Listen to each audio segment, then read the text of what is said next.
This is, of course, a really outstanding museum. It's one of the most outstanding museums in the whole country. It's the most popular. It has something like, well, nearly 750,000 visitors every year. That's an awful lot of visitors. In fact, on one day, Easter Monday, we get something like 10,000. That works out at one visitor every 3 seconds that the turnstile is open.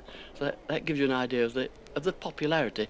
And this is due essentially to the street, this reconstructed street, which is the great-grandfather of every reconstructed museum street in the world. It is a type specimen, and it's called Kirkgate, after its originator, Dr. Kirk. He was a doctor at Pickering, just outside York, and he started collecting from little farmhouses and little villages on the edges of the moors, collecting bygones, until his house was absolutely solid. The cellars were full up, the attics were full up, the living rooms, bedrooms, everywhere, until eventually he could just about live in one room, and he had his whole being in that one room.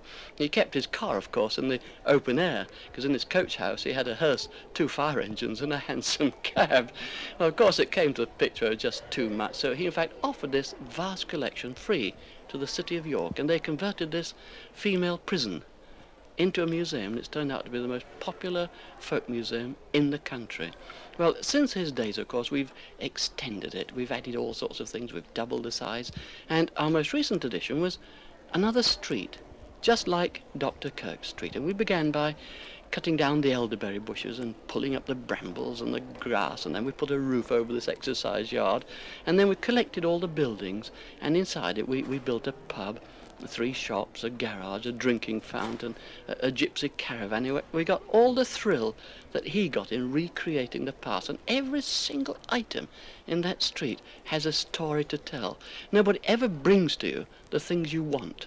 If you want a thing, you've got to go and find it. When you find enamel signs, sanitary shaving saloon downstairs, keeping rats out of barns, or rain out of hen coats, and you have to arrange with the owner and replace it with corrugated asbestos yard for yard, and so on. And we've built it all up, and we can see the thrill that he got.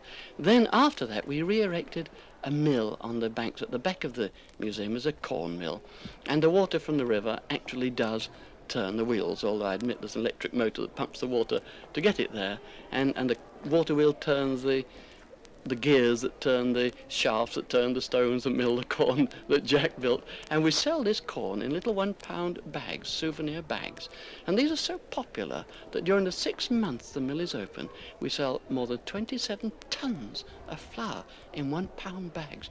You can work out how many bags of flour that is. It's an awful lot of bags. Crocodiles of school children go through York all waving their canvas flour bags. They're the ones who've been to the Castle Museum.